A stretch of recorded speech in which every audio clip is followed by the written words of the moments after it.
yesterday I just finished reading a poem by William Ernest Henley entitled Invictus. I know that you really like to read story pieces that will literally blow your mind. So I suggest that you must read it. Well, that sounds interesting. Okay, I'll read that. Invictus by William Ernest Henley. Out of the night that covers me, black as the pit from pole to pole, I think whatever gods may be, for my unconquerable soul. In the foul clutch of circumstance, I have not winced nor cried aloud. Under the bludgeonings of chance, my head is bloody but unbowed. Beyond this place of wrath and tears looms but the horror of the shade, and yet the menace of the years finds and shall find me unafraid.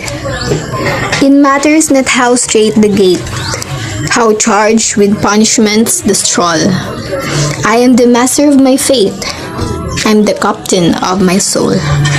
So here are some background of the poem entitled Invictus. You already know that it is written by William Ernest Henley. He wrote it in 1875 while he underwent medical treatment for tuberculosis of the bone. So how was it? What can you say about the poem? Actually, interpreting the poem is kinda hard because of the deep words that are used. But in the very beginning of the poem, the poet says that he wants to thank God. In fact, he admits that life has no ray of hope, and rather his future seems to be as dark as pit, but then also, he is grateful to God for his unconquerable soul.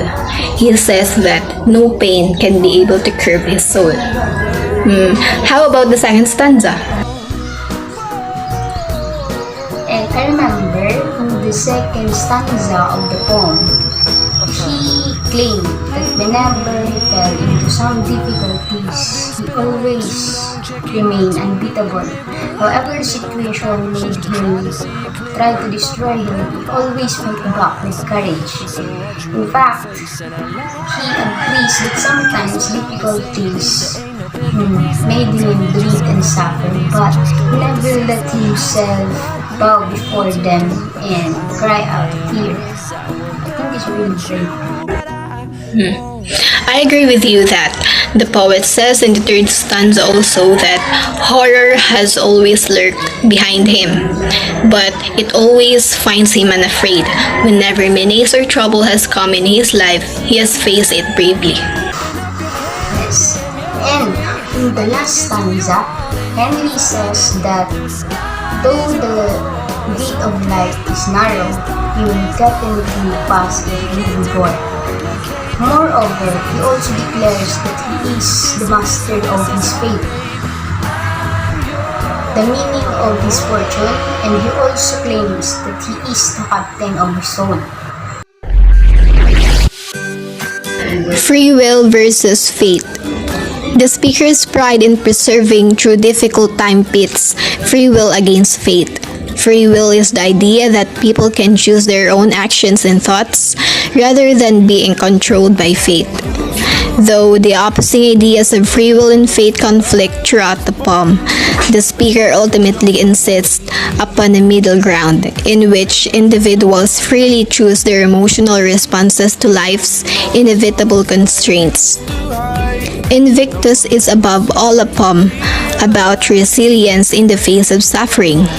This resilience comes from the courage of embrace life and refuse despair.